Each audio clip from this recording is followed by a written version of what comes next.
야곱이 라반을 위하여 일한 기간이 얼마였습니까? 그렇죠. 14년이죠.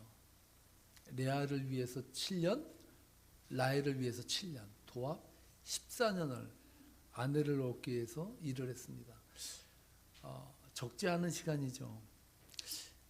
모르겠습니다. 저에게 만약에 아내를 얻는데 14년을 일해서 아내 둘을 얻으라 그러면 그냥 저 혼자 살겠습니다 할 것 같아요.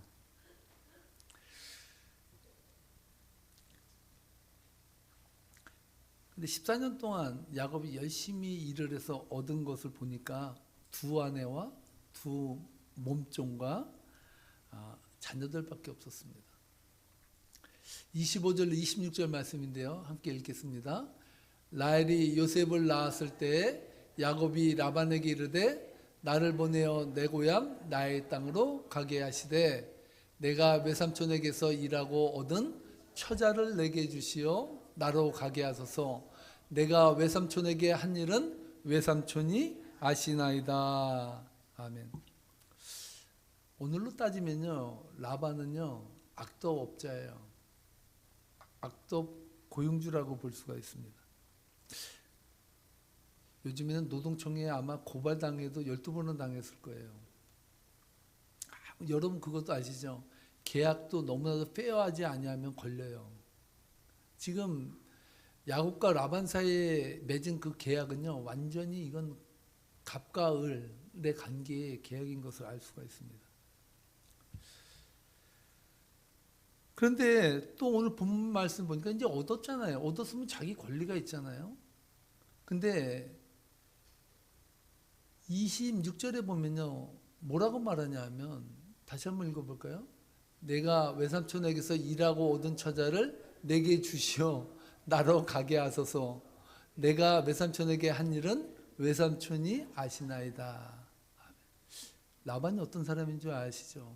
야곱이 생각할 때 라반은 줬다가도 뺏는 사람이야. 아내를 줬는데 이마저도 뺏을 가능성이 있는 사람이라는 것을 오늘 본문은 암시해주고 있습니다. 아니 이미 처자를 줬는데 뭘 다시 달라고 합니까? 자신이 받은 처자에 대해서도 야곱은 바보같이 내 것이라고 주장도 못하는 사람. 왜 그럴까요? 라반이 보통 사람이 아니기 때문이죠. 이때 라반이 뭐라고 합니까? 27절 말씀인데 이렇게 말해요. 함께 읽겠습니다. 라반이 그에게 이르되 여호와께서 너로 말미암아 내게 복 주신 줄을 내가 깨달아노니 내가 나를 사랑스럽게 여기거든 그대로 있으라. 아멘. 여러분들은 참 센스가 이제 저랑 코드가 좀 맞아. 벌써 말씀을 딱 들으면 여러분들이 집에서 읽을 때는 또 다른 느낌을 지금 확 받는 걸 제가 받아요. 야, 라반 대단하지 않아요? 네? 입에 침도 안 바르고 네가 나를 사랑스럽게 여기거든 여기 있어. 이렇게 말했다는 거예요. 그러니까 나를 정말 사랑하면 있으라는 거예요. 야곱에게 사기쳐서 14년을 묶어놓고 뭐라고 말합니까? 네가 나를 사랑스럽게 여기면 아직도 너에게 사랑이 있으면 남아있으라는 거예요. 라반은 양심에 털이 난 사람입니다. 성도님 같으면 이렇게 말할 수 있습니까? 노예 계약보다 더 못한 계약으로 야곱을 사기쳐서 붙잡아 놓는데 어떻게 이런 말을 할 수 있을까? 참 철면피 같은 사람이에요. 어떻게 보면 야곱에게는 라반은 만나서는 안 될 사람이에요. 정채봉 시인이 만남이라는 시를 썼는데요. 그 내용이 이렇습니다. 가장 잘못된 만남은 생선 같은 만남이다. 만날수록 비린내가 묻어나오니까. 가장 조심해야 할 만남은 꽃송이 같은 만남이다. 피어있을 때는 환호하다가 시들면 버리니까. 가장 비천한 만남은 건전지 같은 만남이다. 힘이 있을 때는 간수하다가 힘이 다다르면 던져버리니까. 가장 시간이 아까운 만남은 지우개 같은 만남이다. 금방의 만남이 순식간에 지워져 버리니까. 가장 아름다운 만남은 손수건 같은 만남이다. 힘이 들 때는 땀을 닦아주고 슬플 때는 눈물을 닦아주니까. 여러분 여기에서 보면 야곱에게 라반은 어떤 만남이었을까요? 어떤 만남이었을까요? 생선 같은 만남? 건전지 같은 만남? 그 두 개가 비슷하지 않아요? 만날수록 역겹고 비린내가 나. 그리고 건전지 같지 않아요? 건전지 같지. 지금 라반은요 야곱을 여기 있으라는 거야. 사랑하면 너가 아직 사랑이 남아있다면 여기 있으라는 거야. 왜 있으라 그럽니까?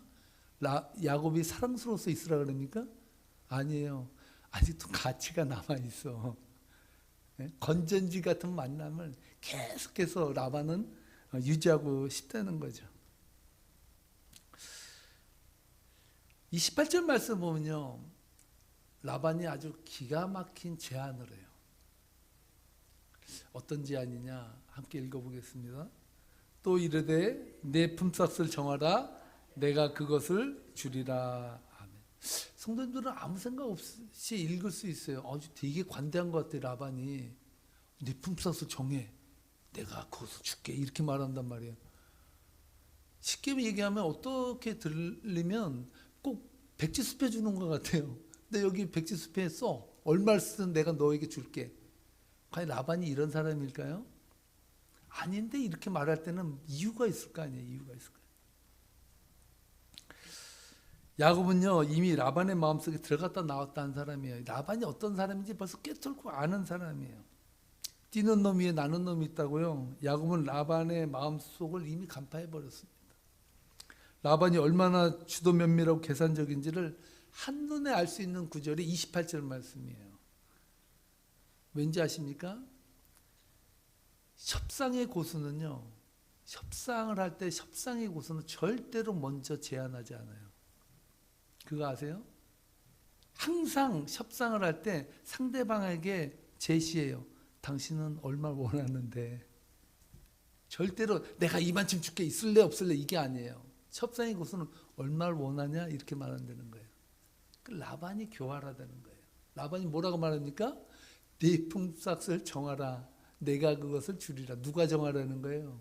야곱에게 정하라는 거예요.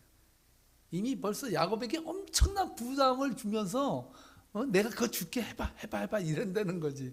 약 올리는 것도 아주 수준이 있는 거죠. 약 올리는 것도. 그래서 협상의 곳은요 절대로 패를 먼저 보이지 않는데요.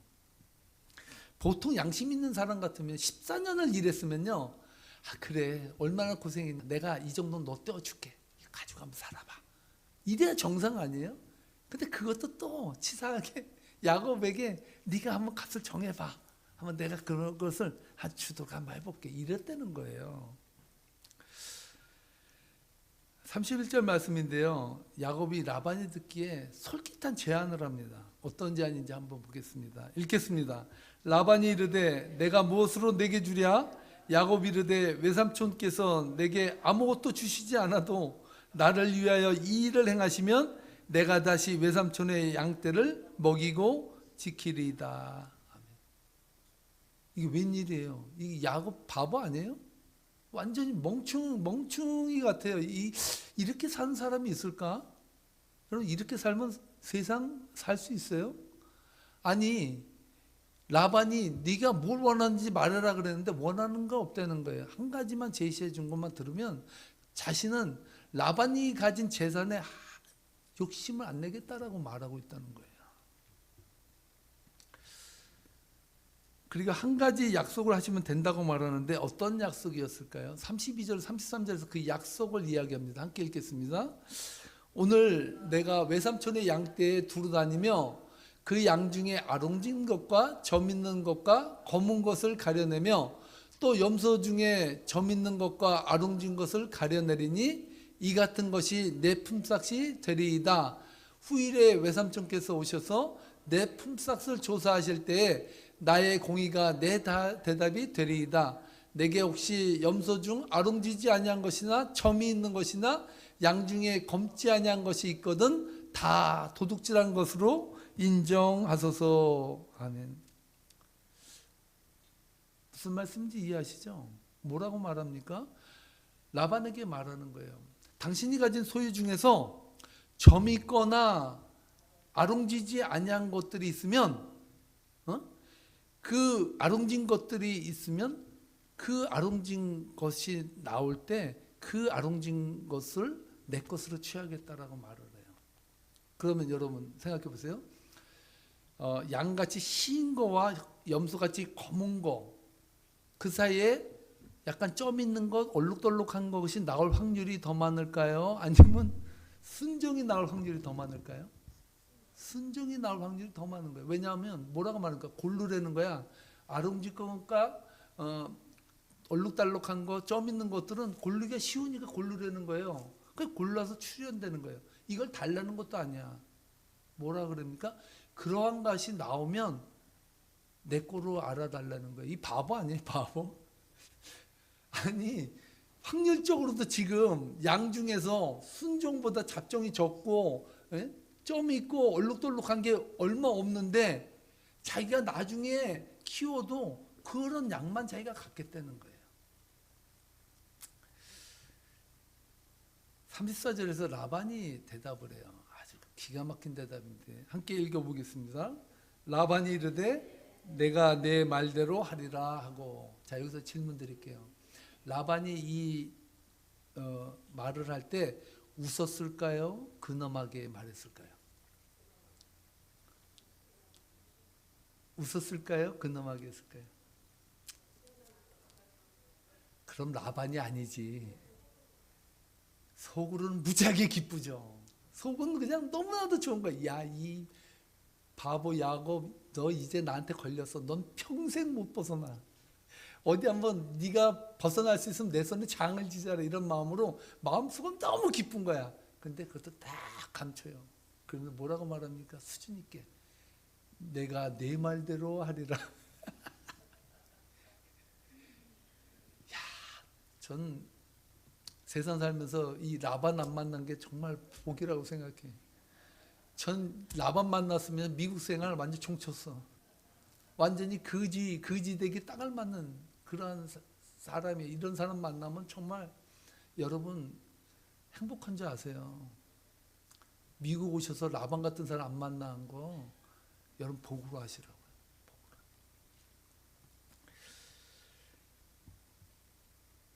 이때부터 라반의 손이 바빠져요. 왜 바빠졌는지 아세요?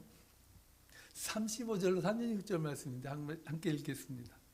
그날에 그가 순년소 중 얼룩무늬 있는 것과 점 있는 것을 가리고 암연소 중 신바탕에 아롱진 것과 점 있는 것을 가리고 양 중에 검은 것들을 가려 자기 아들의 손에 맡기고. 누구에게 맡겼다고요? 이걸 야곱에게 주면 얼마나 좋을까. 이것만 줘도 이거 데려다가 키워가지고 새끼를 낳으면 분명히 다 아롱진 것만 나올 거야, 확률적으로. 라반은요 절대 그렇게 안 해. 네 말대로 하라 그러고 나서 불이 났게 아들들 불러서 야 빨리빨리 골라. 뭐를요? 점 있고 아롱진 것들을 다 모아오라는 거예요. 그래가지고 뭐예요? 자식 집에 보내. 자식 집에 보내버려. 그리고 뭐만 남아요? 그러면 순종만 남아. 예? 신거와 검은 염소와 신양만 남아서 딱 남았어요. 그래서 야곱에게 말하는 거야. 야 준비됐다. 얘들 데려가서 키워서 네가 점 있는 것과 아롱진 것을 많이 가져라. 이렇게 말했다는 거예요. 이해 가시죠? 기가 막힌 사람이에요. 라반 정말 기가 막힌데 야곱은 또 그 수에 또 말려 들어갔네. 그냥 완전히 그걸 그렇게 하라고 이야기를 한 거예요. 이미 끝나버렸어. 계약은 끝나버렸어.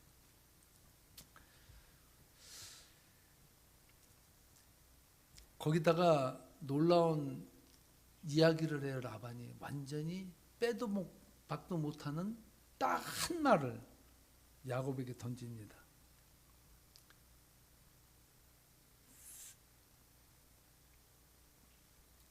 사흘길을 가라는 거예요. 야곱에게. 자, 이제 신양과 검은 염소를 데리고 넌 여기서 치지 마. 여기서 치면 서로 괴롭다. 너 이 양과 염소를 데리고 저 3일 정도 가는 거리로 멀리 가가지고 거기서 양을 치라는 거예요. 왜 그런지 아시죠? 혹시나 점 있는 거 데려다가 교배시켜서 또 새끼 까가지고 자기가 다 가져갈까 봐 그것도 못 믿어. 그래서 라반은요 야곱에게 야 이왕 양치려면 저 멀리 가서 그러더라고요. 저 멀리 가서. 저는요 라반 정말 미워요. 저만 미워했는 줄 알았더니 성경을 보니까 지 딸도 미워했어. 지 딸도. 제가 증명해 드릴까요? 31장 14절로 15절 말씀에 보면요 이렇게 말합니다. 함께 읽겠습니다. 라헬과 레아가 그에게 대답하여 이르되 우리가 우리 아버지 집에서 무슨 분깃이나 유산이 있으리요 아버지가 우리를 팔고 우리의 돈을 다 먹어버렸으니 아버지가 우리를 외국인처럼 여기는 것이 아닌가. 딱 그 말이죠. 아니 당신만 사기친 게 아니야. 우리는 지금 아빠의 재산의 일부로 팔려가지고 분깃도 없이 돈도 없이 낙동강 오리알로 당신 따라서 이렇게 사흘 길을 지나가서 사는 이러한 신세가 됐어 라고 말했다는 거예요. 딸들도 아버지가 자기를 버렸다고 얘기해요. 이 사람 이해하시죠? 참 라반 대단한 사람이야. 피도 눈물도 없어요. 자식도 없어.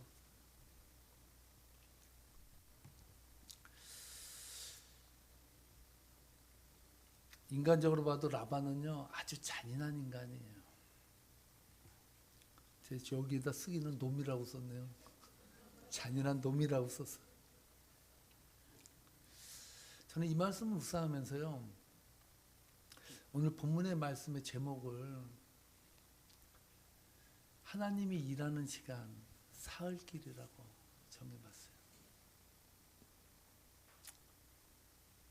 야곱은 아무리 인간적인 확률로 라반이 난리 브루스를 쳐도 하나님께서 승리할 것을 믿었어요. 지금 라반 얼마나 진짜 과간입니까? 상상을 해보세요. 양을 추려내고 양을 또 자식에게 보내고 또 야곱과 자기 딸 자식들을요 양들과 염소들과 함께 저 멀리 사흘길로 보내고 아주 그냥 바쁘게 움직여서 바쁘게.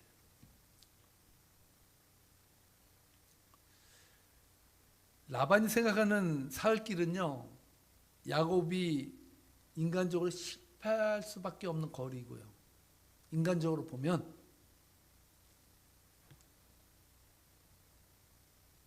그러나 야곱이 믿는 하나님 편에서 보면요 승리할 수밖에 없는 길이라는 사실입니다. 세상적으로 보면 이 사흘길의 거리는 야곱이 완전히 절망할 수밖에 없는 거리예요. 그런데 영적으로 보면요 그 사흘길은 하나님이 일하는 시간이라 믿습니까?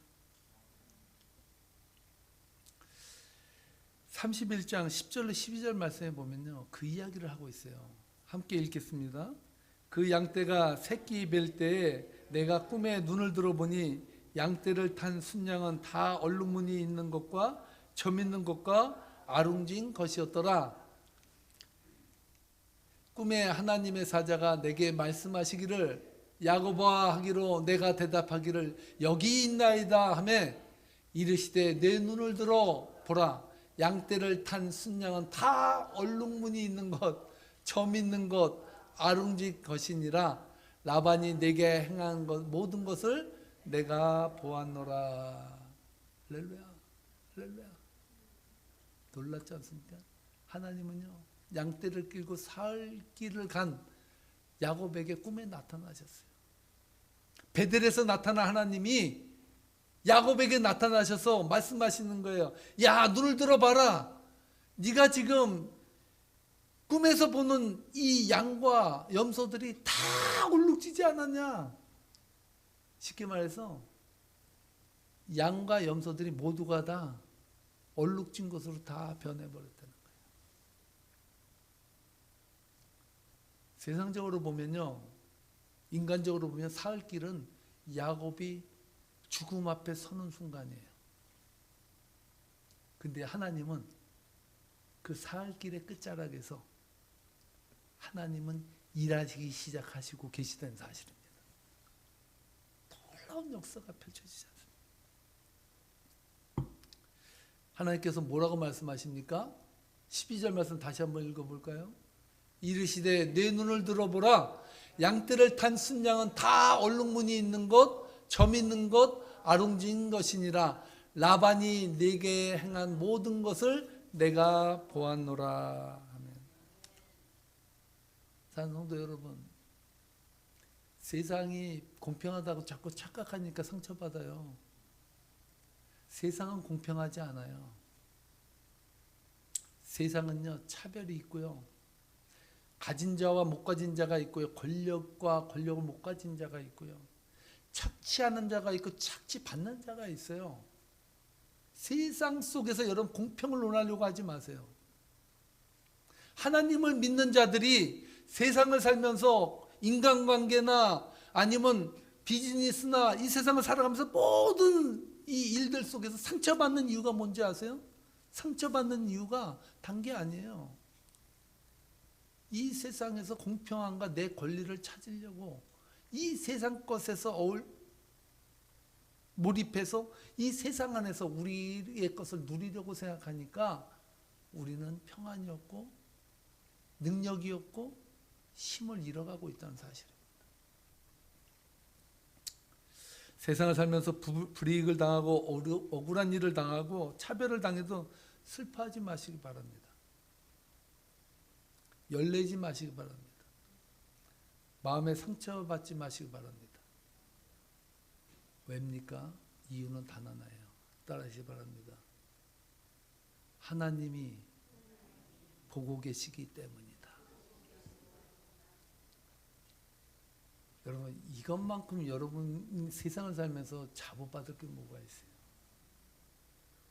우리가 때로는 억압받고 착취받고 상처받고 무시당하는 것 같고 때로는 살아갈 때 어려운 이유가 뭔지 아세요?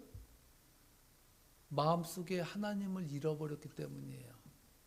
자꾸 상황 때문에 여러분들 괴롭다는데 괴로운 사람을 보면요, 야곱은 12번을 괴로워해도 더 괴로워할 사람이에요. 성경 어디에도 야곱이 라반 때문에 이 미친놈, 외삼촌 너 죽일 놈 이런 말이 한마디도 안 나와요. 왜인지 아세요? 야곱은요 믿는 구석이 있어요. 라반 네 아무리 까불어봐라, 하나님을 네가 이길 수 있느냐는 거예요. 하나님을 네가 이길 수 있느냐. 나는 적어도 너같이 라반 외삼촌같이 가진 건 없어, 권력도 없어, 아무것도 없어. 그럼에도 불구하고 나는 당당할 수 있는 이유는 하나님이 나를 보고 계셔. 하나님이 역사하고 계셔. 하나님의 능력이 나에게 지금 임하고 있어. 이것을 내가 붙들고 살고 있다니까. 이것이 있을 때 이것은 그리스도인들에게 힘이라는 거예요.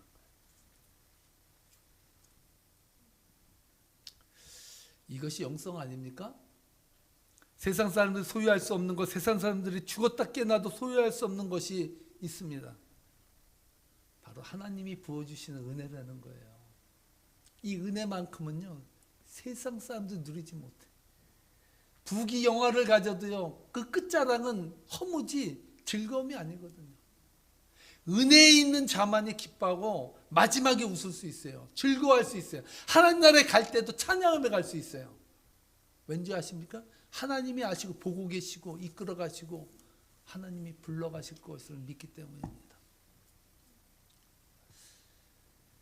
야곱은 이 사실을 알았기에 라반을 불이익 앞에서도 어떠한 항변도 하지 않았다는 거예요. 저는 이 말씀 묵상하면서요 열왕기상 18장에 나오는 엘리야와 850명의 그 이방 선지자들, 우상 선지자들과 싸운 이야기가 생각이 났습니다. 엘리야가 말하죠. 송아지 둘을 각져가지고 각자 재물 밑에다 장작을 얹고 그 위에다 재물을 얹고 우리 한번 대결하자. 누가 진짜 하나님인지 한번 대결하자. 850명의 사람은요 아침부터 와가지고 몸에다가 막 칼을 그어가면서 자기 신을 막 부르는 거예요. 그래도 불이 안 붙어. 그 절망 가운데 있을 때 엘리야가 기도하죠. 기도하기 전에 어떻게 합니까? 3번을 네 양동이를 가지고 그 재물과 나무 위에다가 물을 갖다 들이부으라는 거예요. 아니 그냥 붙여도 안 붙는 그 재물 위에 물까지 부래. 물까지. 그것도 한 번이 아니라 3번을 부른 거예요. 12바켓스가 부어진 거예요. 어떻게 불이 붙어요? 어떻게 불이 붙어요? 붙을 수 없는 상황이에요. 그때 하나님 앞에 엘리야가 간절히 기도하죠. 하나님 응답해달라고. 하나님 응답해 주셨어. 그때 어떻게 합니까? 불이 하늘로부터 내려가지고요. 장작더미뿐만 아니라 물이 흘러간 그 도랑 같은 그 물까지 다 핥아가지고 말라버리게 했다는 거예요. 할렐루야. 이게 하나님 역사라는 거예요. 사흘기 인생으로 볼 때는 절망의 길이에요. 그런데요, 인간은요, 1%의 가능성만 있어도요, 자기가 했다 그래. 라반은요, 사흘길을 떨어뜨려서 자기는 하나님이 없는 것, 그 역사하지 못하는 것, 인간적으로 할 수 없는 절망의 나락으로 그를 내밀어 몰았지만, 야곱 편에서 볼 때는 철저하게 하나님이 하신 일이라고 고백할 수밖에 없는 기적을 이뤘다는 거예요. 엘리야도 마찬가지예요. 물을 그렇게 부어가지고 기적이 일어날 수 없는 상황을 만들고 거기에 불을 임하게 하셨다는 거예요. 하나님. 사랑하는 성도 여러분, 세상을 살면서 하나님이 일하는 시간에 우리를 맡기지 않겠습니까? 여러분 힘들게 애달게 살아도 하루고요, 은혜에 맡겨도 하루예요. 그 선택은요, 여러분에게 달려있다는 거예요. 내가 하나님 앞에 맡기는 시간을 살 것이냐, 아니면 이 하루를 애달복달하면서 안 되는 인생 지지고 볶고, 뜻대로 안 될 때는 남편도 지우받고 자식도 지우받고 하나님도 원망하고 그렇게 하루를 살다 끝날 것이냐. 그 선택을 하나님은 여러분들에게 주셨다는 거예요. 사흘길이 은혜의 길이 되는 역사가 여러분들의 인생 가운데 임하시기를 간절히 축원합니다. 축원합니다. 기도하시겠습니다.